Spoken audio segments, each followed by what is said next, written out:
Oui, on avait besoin de chanter. Hein? J'en ai vu plusieurs qui fermaient les yeux tout à l'heure. Oh là là.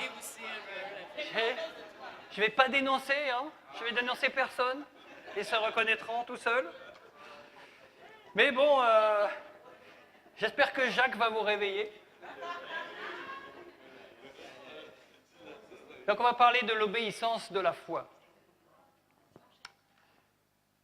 Voilà, toujours avec le général de Gaulle.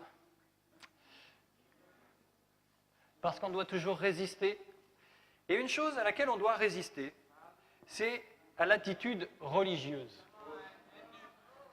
Tout homme doit être empressé d'écouter, mais lent à parler et lent à la colère. Car la colère de l'homme ne réalise pas la justice de Dieu. C'est pourquoi, ayant rejeté toute impureté et l'exubérance du mal, accueillez dans la douceur la parole enracinée, celle qui peut sauver vos âmes. Devenez artisans de la parole, et pas seulement des auditeurs s'abusant eux-mêmes. Parce que si quelqu'un est auditeur de la parole sans réagir, celui-ci ressemble à un homme percevant son visage originel dans un miroir, car il s'observe lui-même, et une fois parti, il oublie aussitôt comment il était. Mais celui qui plonge le regard dans la loi parfaite, celle de la liberté, et qui y demeure, sans devenir un auditeur oublieux, mais un artisan d'œuvre, celui-ci sera heureux dans sa réalisation. Si quelqu'un pense être religieux, sans tenir en bride sa langue, mais en trompant son cœur, sa religion est inutile. Voici une religion pure et sans souillure devant Dieu le Père, prendre soin des orphelins et des veuves dans leur détresse, et se garder intègre, loin du monde.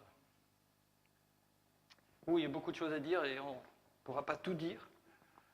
Mais Jacques nous dit qu'il faut être empressé d'écouter et lent à parler. Ça, c'est pas facile. Surtout quand on a plein d'opinions. Quand on pense plein de choses. Parce que j'ai un frère à Lyon qui me dit souvent, l'important dans les réunions, c'est d'avoir une petite bouche de grandes oreilles. Et j'ai trouvé ça tout à fait pertinent en lisant Jacques. Je me suis dit, ah, il a dû lire Jacques, mon frère Gérald. Parce que sinon, on ressemble à quelque chose comme ça.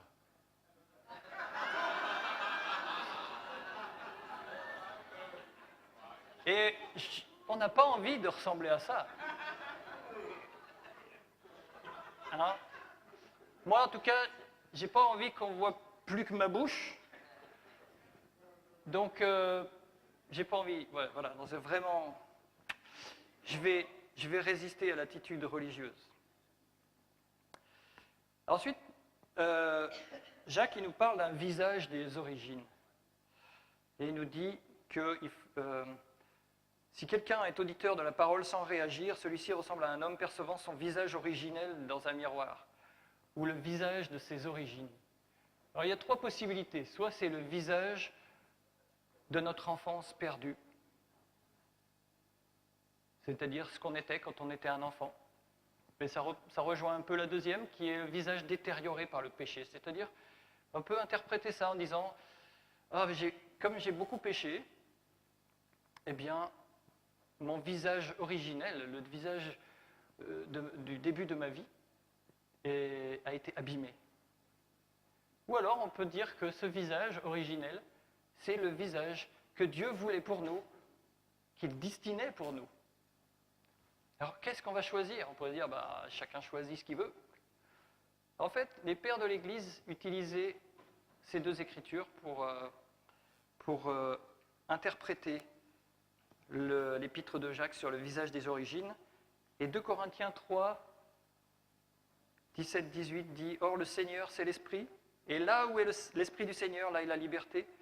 Nous tous, qui le visage dévoilé, contemplons comme dans un miroir la gloire du Seigneur, nous sommes transfigurés en cette même image de gloire en gloire. Telle est l'œuvre du Seigneur, qui est l'Esprit. » Donc, la vision dans le miroir, c'est celle de Jésus. Quelqu'un qui regarde dans la parole le visage de ses origines, ça veut dire qu'il regarde Jésus, parce qu'on est tous destinés à être à l'image de Jésus. C'est le but. C'était le but dès notre naissance, et c'est encore le but en devenant chrétien.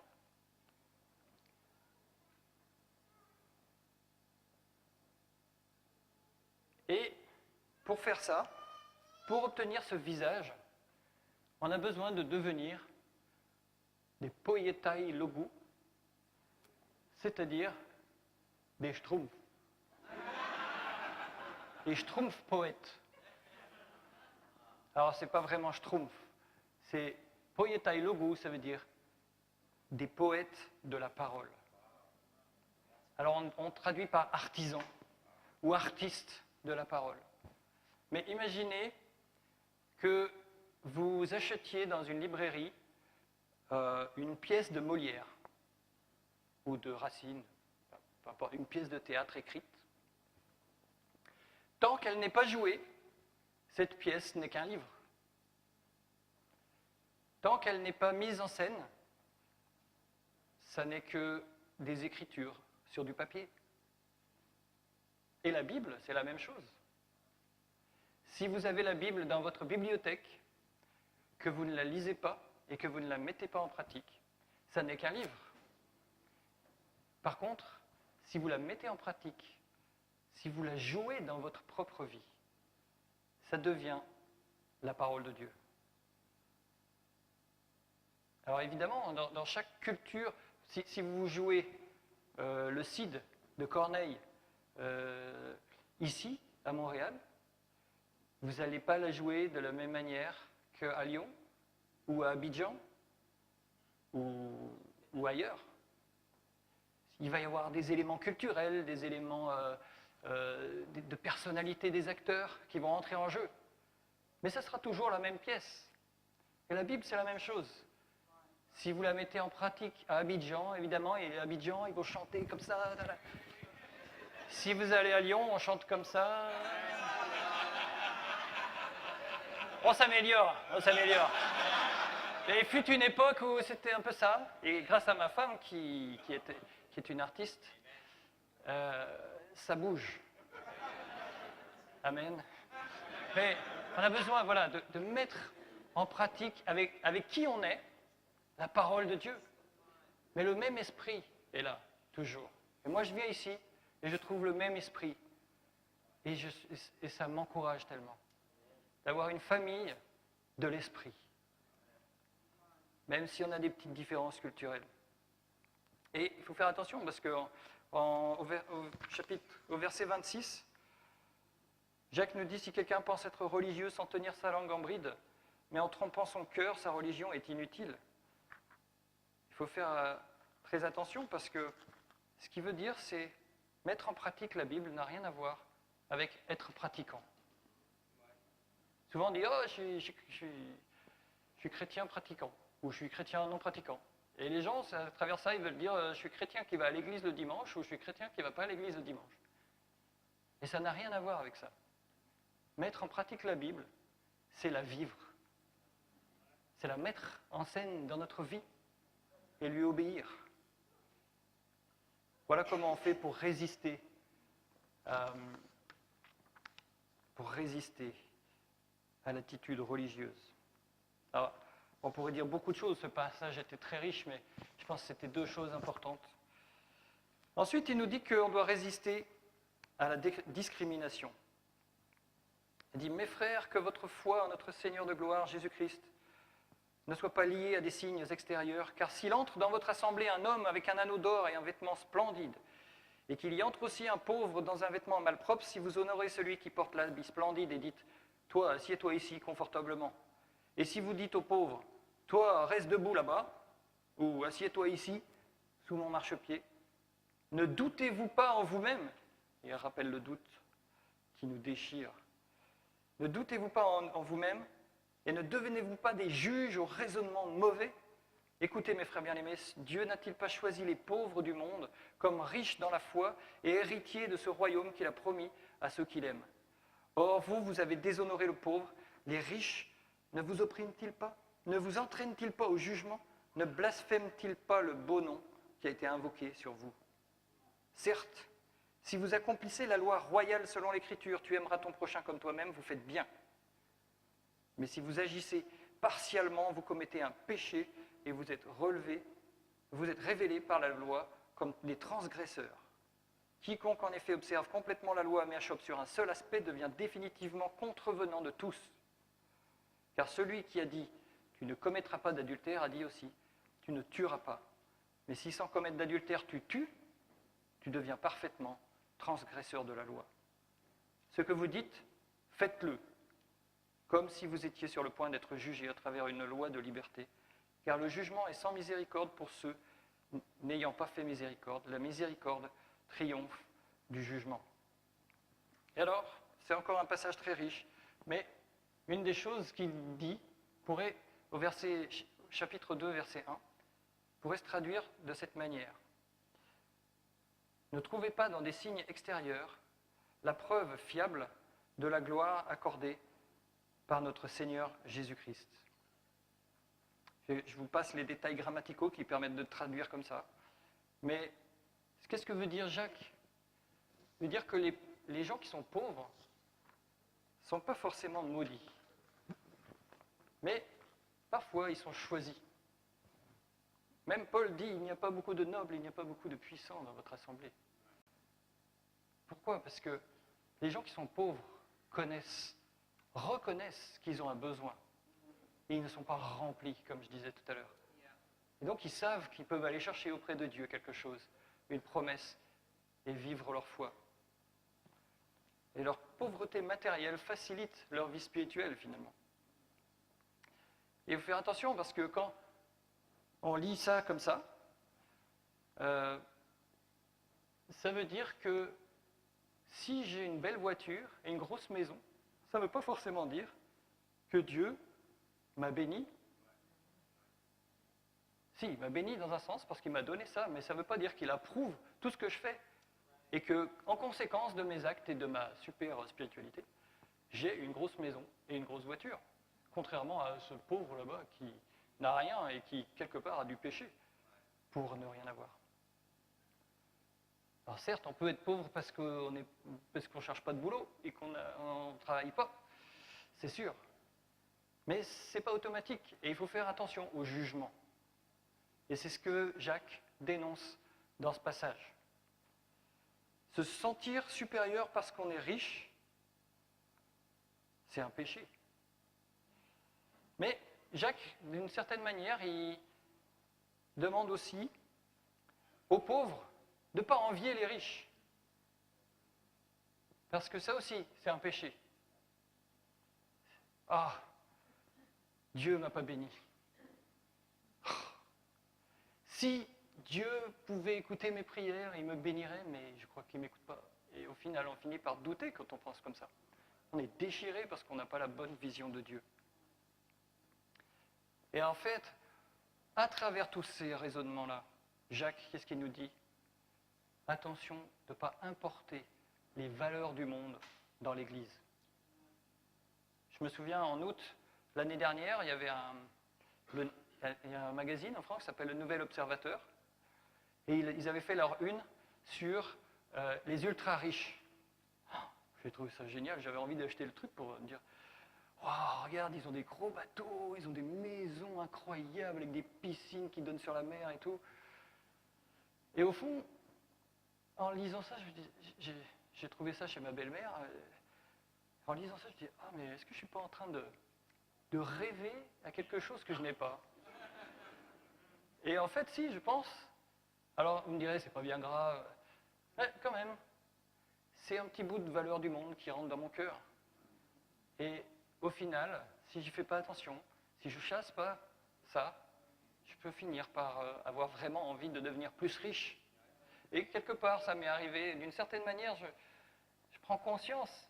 En 2003, après que l'Église en France, à Lyon, ait un petit peu perdu de sa force et de son éclat. J'étais un peu découragé. Et je me suis dit, qu'est-ce que je vais faire? Je vais m'acheter un business. Et puis ça vaut le coup, parce qu'au moins, c'est moi qui le dirige et c'est moi qui en fais ce que je veux. J'ai jamais pris une... Alors c'était une bonne décision, parce que j'ai gagné beaucoup d'argent. Et c'était une mauvaise décision, parce que j'étais malheureux pendant 6 ans. Et je crois que mon rêve avait dérivé d'une certaine manière. Heureusement, grâce à la Bible, grâce à ma méditation, j'ai repris le dessus. Et maintenant, j'ai d'autres rêves. Le business, c'est plus dans ma tête. Mais ce n'est pas une mauvaise chose, le business. Mais la façon dont c'est arrivé chez moi n'était pas bonne. Ensuite, il nous dit qu'il faut résister à l'hypocrisie.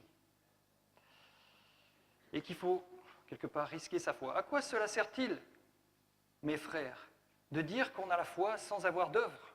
Cette déclaration de foi peut-elle sauver? Si un frère ou une sœur se retrouve nu et manque de nourriture quotidienne, et que quelqu'un parmi vous leur dise « Allez en paix, soyez chauffés, soyez rassasiés », sans que vous leur donniez ce qui est nécessaire au corps, à quoi cela sert-il? Ainsi en est-il de la foi. Si vous n'avez pas d'œuvre selon son propre principe, elle est morte. Mais quelqu'un dira « Toi, tu as de la foi, et moi, j'ai des œuvres. Montre-moi ta foi sans œuvre, et moi, je te montrerai ma foi, la foi à partir de mes œuvres. Tu crois qu'il y a un seul Dieu, tu fais bien.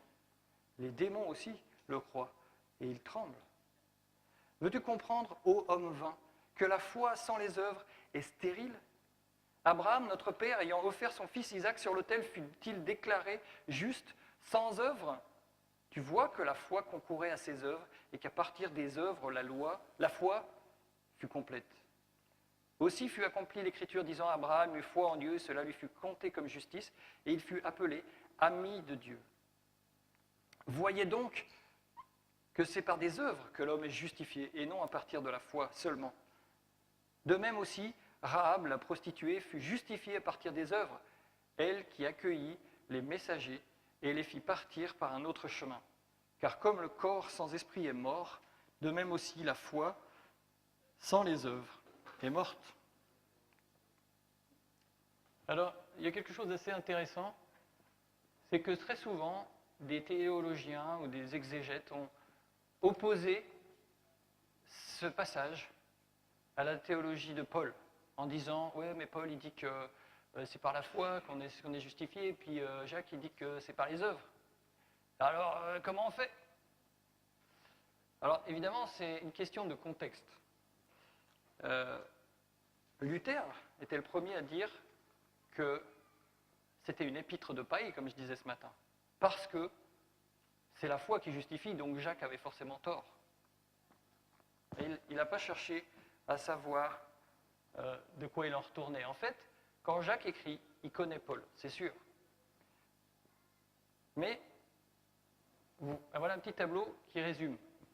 Le problème auquel Paul faisait face, notamment en Galates, puis ensuite il reprend le même raisonnement en Romains, parce que certains disent que Galates c'est le brouillon de Romains, parce qu'on retrouve les mêmes idées. Et Paul, il luttait contre le légalisme, contre les gens qui voulaient imposer la circoncision dans l'Église pour être sauvés. Jacques, lui, il ne lutte pas contre le légalisme, il lutte contre le laxisme, contre les gens qui disent que, de toute façon, tu as la foi, c'est bon. Moi, je crois en Dieu. À quoi ça sert que je fasse des œuvres? Je suis justifié par Dieu. Et Paul, lui, il parle des œuvres de la loi, alors que Jacques parle des œuvres de la foi. Donc la perspective est différente. Et Paul, lui, il parle du contenu de la foi, de ce que la foi croit. Alors que Jacques parle de comment la foi croit, des conséquences de la foi. Donc il n'y a pas d'opposition entre Jacques et Paul.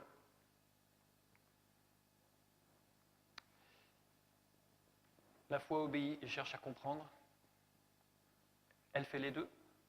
Il n'y a pas juste obéir aveuglément, mais il n'y a pas juste non plus il faut que je comprenne avant.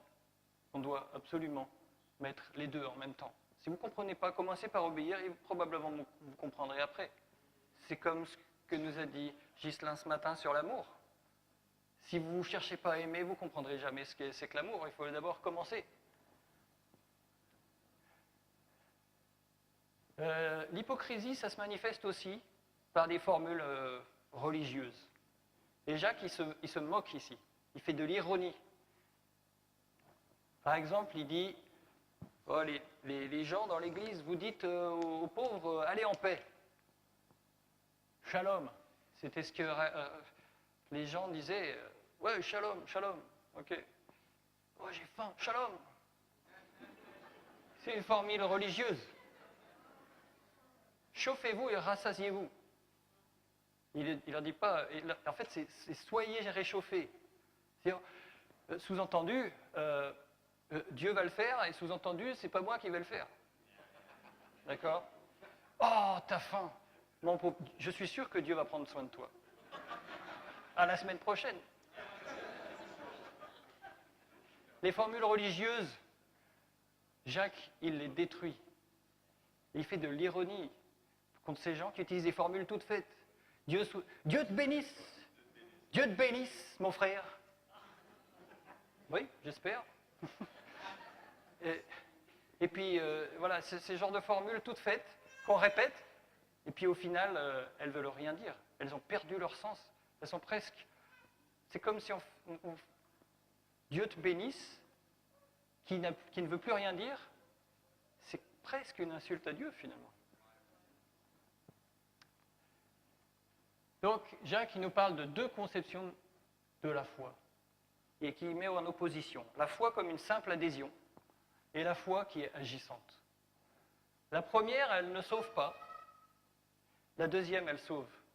Parce que c'est la vraie foi. Non, ce n'est pas les œuvres c'est pas les œuvres qui sauvent, c'est la foi qui se voit à travers les œuvres qui sauve. Mais une foi sans œuvre ne se voit pas et n'est pas de la foi. La première mène à la mort et l'autre donne de la puissance et de l'énergie. La première souhaite plein de choses, plein de bonnes choses. Hein. Les Suisses, ils disent ça. Moi, je vais souvent à l'université de Genève. Plein de bonnes choses, hein, plein de bonnes choses. On me souhaite plein de bonnes choses. Je suis content, mais ça, c'est juste un souhait. La foi agissante, elle agit, par définition. L'adhésion, ça ne se voit pas. Ça reste dans la sphère privée. C'est quelque chose qui ne concerne pas la sphère publique. Je ne sais pas si vous avez déjà entendu ce discours. La foi, c'est privé. Pas de prosélytisme. La foi, c'est privé. Non, une foi agissante, ça se voit. Et si ça concerne tous les domaines de notre vie, comme on a dit tout à l'heure, ça va se voir partout. Parce que la foi, elle se matérialise. La foi, c'est quelque chose qui ne se voit pas. Mais elle doit se matérialiser dans nos œuvres.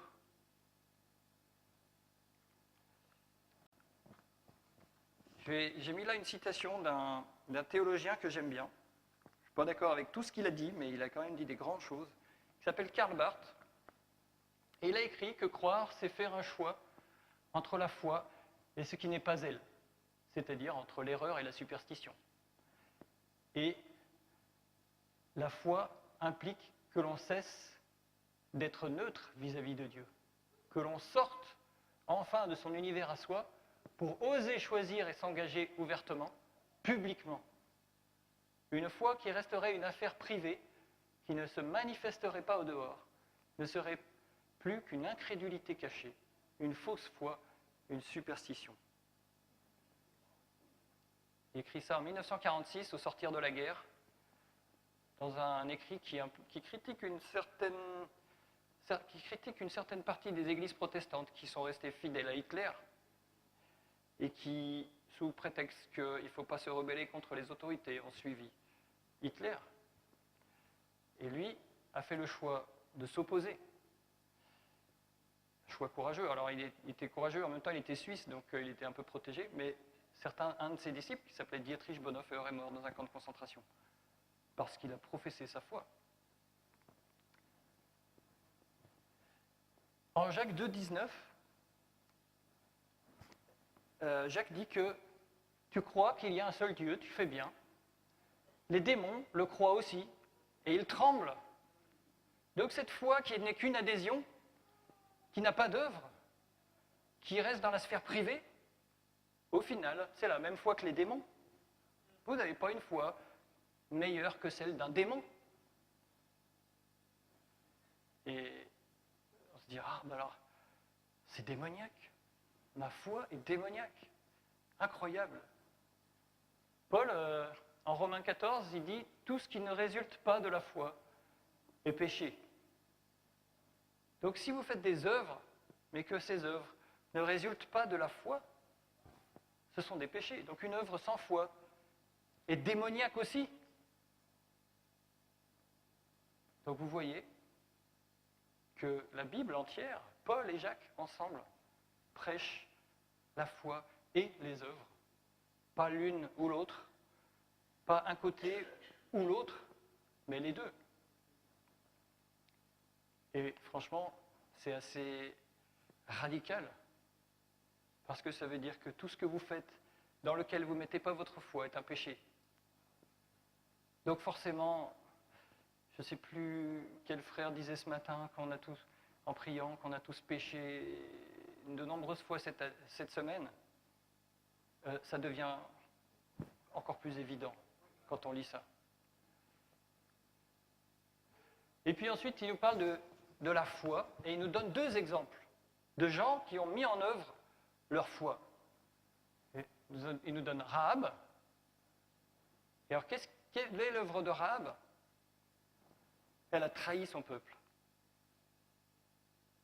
Waouh, quelle œuvre! Incroyable. Et Abraham, qu'est-ce qu'il a fait? Il était prêt à l'infanticide. Quelle œuvre! Qu'est-ce que ça nous dit? Ça nous dit que la foi, ce n'est pas une question de morale. Certains pensent que le christianisme, c'est une éthique, une morale, une façon d'être. Jacques nous dit non. La foi, ce n'est pas une question de morale. La foi, c'est ce qui nous mène à renoncer à nous et à nous engager, à faire des œuvres pour Dieu. C'est notre moteur. La foi, c'est notre énergie. C'est l'énergie de nos actes. Si nos actes viennent d'autre chose que de la foi, c'est une autre énergie qui les fait. Les actes, je l'ai dit tout à l'heure, ils matérialisent la foi. Mais la foi, c'est l'énergie de nos actes. Ça va ensemble. C'est inséparable. Et ce n'est pas une question d'être meilleur ou moins bon, ou ceci ou cela. C'est une question d'agir et de faire. Et ensuite, un passage célèbre qui nous parle de la langue.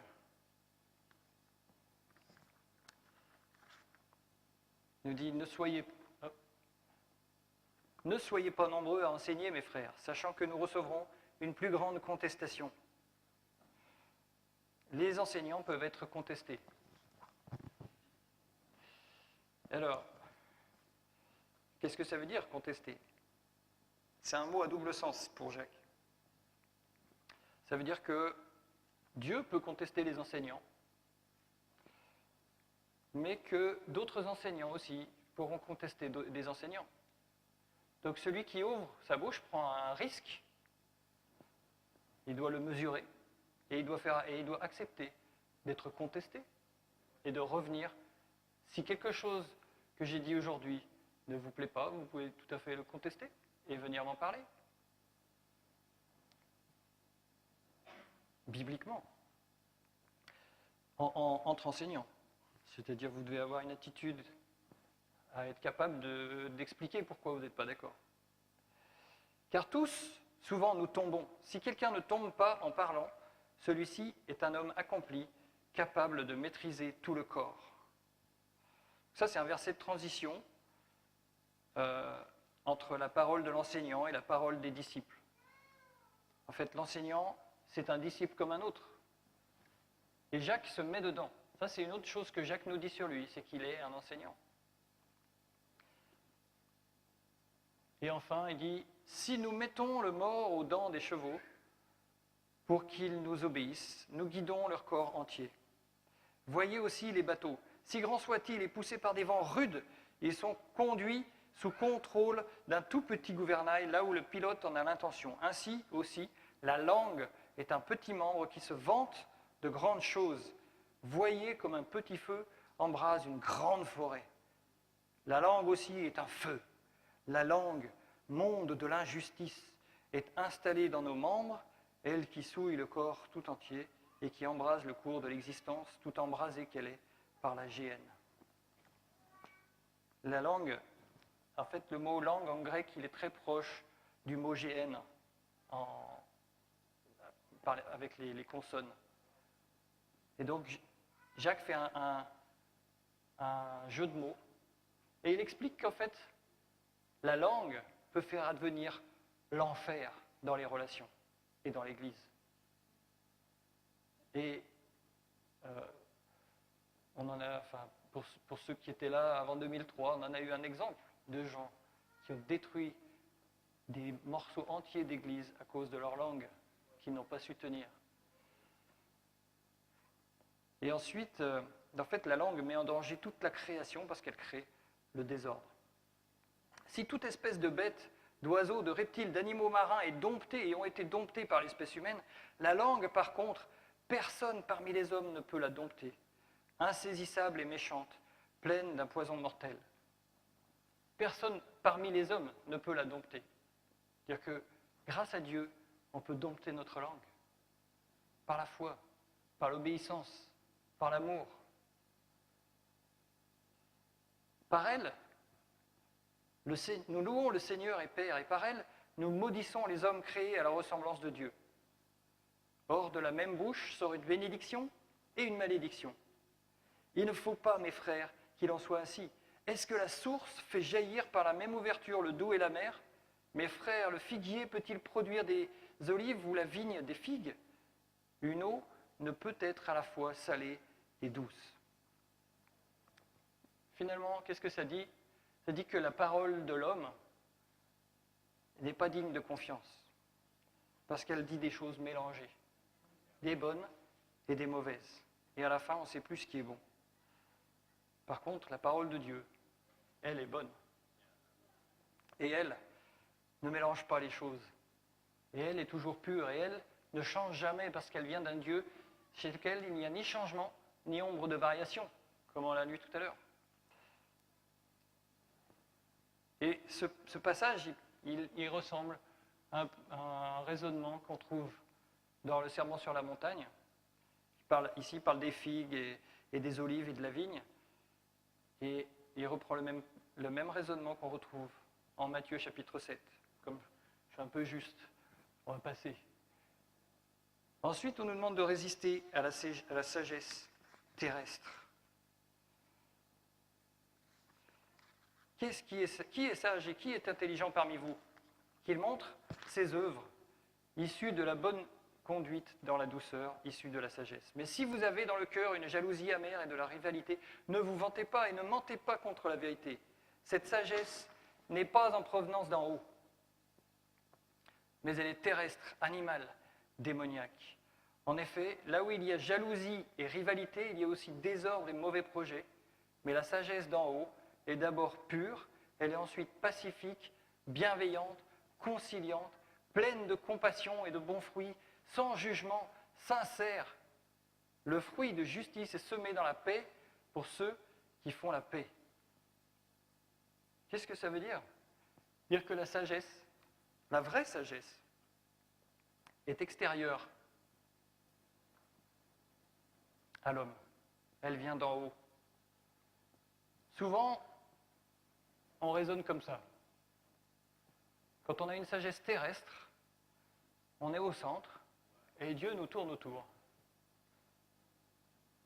Et tout ça, ça crée de la rivalité, parce que dès que quelqu'un qui lui aussi veut faire tourner Dieu autour de lui s'approche de moi, ça ne marche pas, parce qu'on n'est pas d'accord. La sagesse de Dieu, elle résulte d'une conversion. Les mots en grec utilisés ici parlent de faire volte-face, en fait, de changer. C'est un comportement, une bonne conduite, et qui vient de la foi. Ce n'est pas une morale, comme je disais tout à l'heure. C'est un comportement qui vient de la foi. Et ce comportement, c'est quoi? Le principe de ce comportement, c'est de mettre Dieu au centre. Et que nous, on tourne autour de Dieu. Sinon, on se trompe. Et on fait de Dieu le disciple, et on fait du disciple le Dieu. Si Jésus avait suivi la sagesse terrestre, il ne serait pas monté sur la croix. Il a eu maintes occasions pour s'enfuir. Et dans tout le chemin qu'il fait jusqu'à la croix, il peut plein de fois s'en sortir. Mais c'est parce qu'il a choisi, parce qu'il a vécu avec la foi de la résurrection. Et ce que ça nous apprend, c'est qu'on a besoin de changer de façon de penser pour pouvoir penser comme Dieu. Parce que ce n'est pas naturel. Penser comme Dieu, c'est antinaturel. Et si on veut être chrétien, on va lutter contre des choses qui sont naturelles pour aller vers des choses qui sont spirituelles et qui vont nous faire grandir et qui vont nous faire devenir cette créature dont je parlais tout à l'heure. Là, on est les prémices de ces créatures. Dieu nous donne tous les moyens à travers l'Église, à travers la Bible, pour pouvoir grandir et devenir, retrouver ce visage originel qui est notre destin, qui est d'être comme le Christ, et de fuir la sagesse terrestre qui est centrée sur nous-mêmes. Et on finira la prochaine fois avec tout le reste de l'épître. Merci d'avoir écouté.